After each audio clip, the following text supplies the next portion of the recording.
Se ha cumplido ya 20 años desde la invasión de Estados Unidos a Irak, donde la potencia del norte, fiel a su estilo, montó un teatro donde se pintaba a sí mismo como los defensores de la paz al impedir el desarrollo armamentístico de Medio Oriente. Una fachada que escondía los verdaderos y sucios intereses de Washington. Ahora que Estados Unidos es un imperio herido, fantasmas del pasado vuelven para atormentarlo. Y sobre todo, al actual presidente Joe Biden, quien ha sido expuesto por un exfuncionario de las Naciones Unidas como uno de los mayores artífices de una injusta guerra de la cual actualmente nadie quiere asumir responsabilidad. Los detalles a continuación.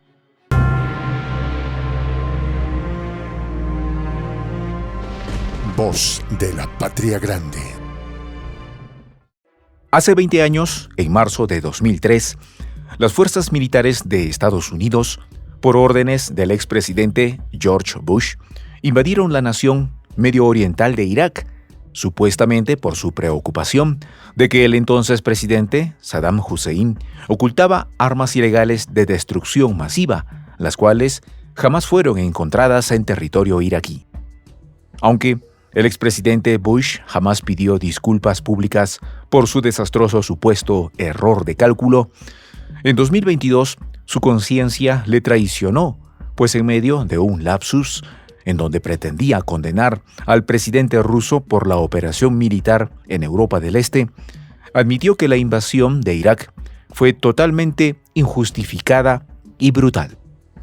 Sin embargo, a manera de excusas, el expresidente de Estados Unidos ha reiterado en diversas ocasiones que no fue únicamente su decisión, mencionando que las agencias de inteligencia y los funcionarios de gobierno en turno apoyaron y alimentaron la retórica de las supuestas armas de destrucción masiva fantasmas, así justificando su decisión y no asumiendo su responsabilidad como jefe de Estado. Sin embargo, estas palabras dieron algo de cierto y llegan a tocar al actual presidente de los Estados Unidos, Joe Biden, a quien el jefe de inspectores de armamento de las Naciones Unidas, Scott Ritter, ha señalado como una pieza clave en la maquinaria estadounidense para lanzar la injustificada y brutal invasión. En el periodo previo a la guerra, el entonces senador Biden utilizó su posición como presidente de la influyente Comisión de Relaciones Exteriores del Senado para ayudar a vender los planes de la administración de George W. Bush a un público estadounidense escéptico.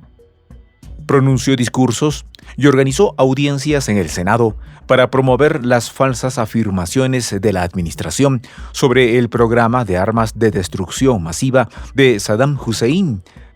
En octubre de 2002, Biden encabezó una resolución conjunta que otorgaba a Bush amplios poderes para utilizar la fuerza militar contra Irak.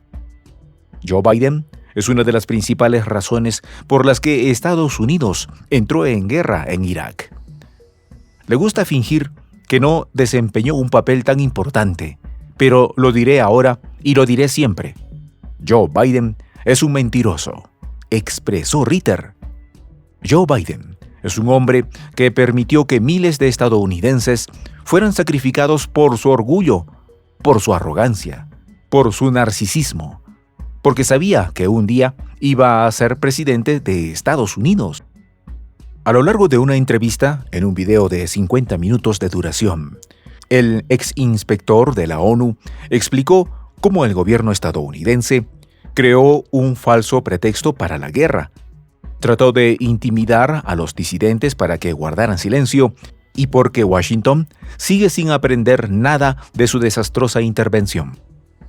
El antecedente del conflicto fue que en agosto de 1990, Saddam Hussein invadió el vecino Kuwait ante la negativa de la monarquía rica en petróleo a condonar a Bagdad las deudas de la guerra Irán-Irak. Menos de 6 meses después, a mediados de enero de 1991, Estados Unidos y sus aliados lanzaron una campaña masiva de bombardeos aéreos, seguida de una ofensiva terrestre para desalojar a las fuerzas iraquíes de Kuwait. Ritter declaró que la razón principal por la que la administración de George Bush decidió intervenir militarmente fue que temía que el control de Kuwait, combinado con la riqueza petrolera existente en Irak, proporcionaba a Hussein una influencia desproporcionada sobre los mercados mundiales del petróleo.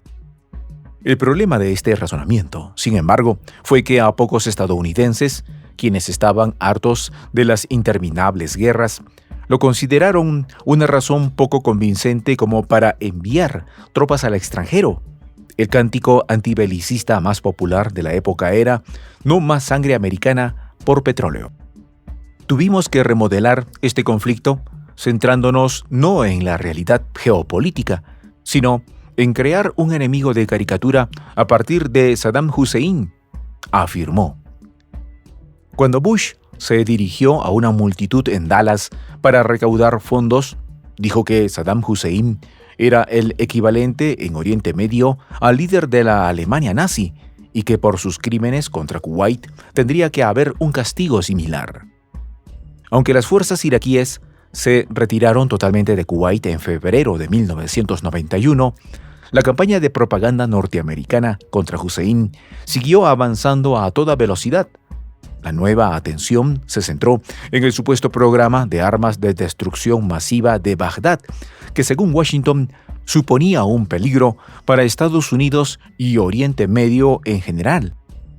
El señor Ritter expresó: «Nosotros, los inspectores de la ONU, íbamos a Irak pensando que teníamos el encargo de la más alta autoridad legal del mundo de desarmar a Irak. Pero entonces, mientras estábamos haciendo este trabajo, el secretario de Estado de Estados Unidos, James Baker, dijo que incluso si Irak cumple con su obligación de desarmarse, las sanciones nunca se levantarán hasta que Saddam Hussein sea retirado del poder». Ritter explicó que los responsables políticos estadounidenses impulsaron la narrativa de Bush porque se sentían avergonzados por la resistencia política de Hussein a pesar de las amplias sanciones impuestas a Irak. Nosotros, los inspectores, solo estábamos allí para crear una situación política que permitiera la continuación de las sanciones, afirmó. Nunca se trató del desarme. Siempre se trató de deshacerse de Saddam Hussein. El problema es que al cabo de 6 meses, Saddam seguía allí. Ahora, ¿qué hacer? ¿Cuál es el siguiente paso? La verdad es que Estados Unidos no supo en qué momento detenerse. A pesar de estos antecedentes políticos, el equipo de inspectores de la ONU, de Ritter, trabajó para evitar la guerra desmantelando las armas de destrucción masiva que quedaban en Irak. Eliminamos el 95 a 97% de sus armas de destrucción masiva, afirmó. Controlamos la totalidad de su infraestructura industrial para que no pudieran reconstruir esas armas. Sin embargo, el gobierno estadounidense trató constantemente de mover los objetivos para los inspectores, exigiéndoles que demostraran con un 100% de certeza que Irak no tenía armas de destrucción masiva, un objetivo que era efectivamente imposible de alcanzar. Ritter trató de plantear sus preocupaciones a altos funcionarios estadounidenses, pero no hay peor sordo quien no quiere escuchar. Las cosas empeoraron en 1996, cuando la inteligencia de Estados Unidos empezó a acosar a Ritter y a su familia, amenazando incluso con arrestarle. Esta persecución se intensificó después de que Ritter dimitiera de su cargo de inspector de la ONU en 1998. El mismo día de su dimisión, la mal llamada Justicia de Estados Unidos filtró una falsa acusación a CBS de que Ritter había estado pasando secretos de Estado a Israel. En realidad, Ritter había participado en una actividad de enlace de inteligencia aprobada nada menos que por la propia agencia de inteligencia de su país. Así que, aquí estaba yo, un ciudadano estadounidense que intentaba hacer lo correcto y la justicia me investigaba por delitos falsificados que conllevaban la pena de muerte. La investigación duró 3 años. Acabé ganando y me retiraron los cargos. Pero no pude conseguir empleo durante ese tiempo, dijo. 20 años después de la invasión de Irak, Ritter ve pocas pruebas de que la política exterior estadounidense haya aprendido de sus errores. Explicó que los responsables políticos estadounidenses no tienen absolutamente ningún incentivo para abrazar el realismo y la moderación, ya que la mayoría de los principales donantes políticos apoyan el intervencionismo militar en el extranjero. Sin embargo, Ritter sugirió que la era de complacencia política de Estados Unidos puede estar llegando a su fin. Señaló que la principal razón por la que muchos estadounidenses hacían la vista gorda ante la política exterior de su gobierno era la falta de transparencia. Sin embargo, ante el rápido aumento de los problemas políticos, sociales y económicos, los estadounidenses no podrán seguir evadiéndose de la realidad.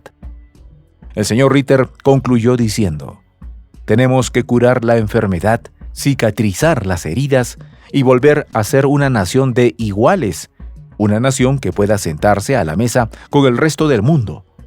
Esto es un sueño que pronto podría cumplirse, quiera la política de Estados Unidos o no, debido al cada vez más inminente surgimiento del mundo multipolar».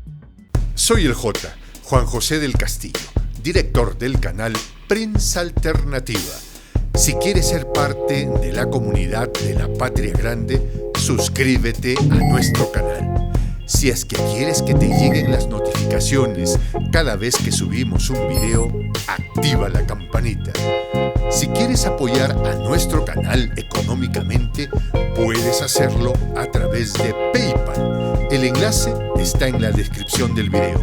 A nombre del equipo de Prensa Alternativa, me despido con esta expresión en el quechua milenario, Tupananchis Kama, cuya traducción es hasta volvernos a encontrar.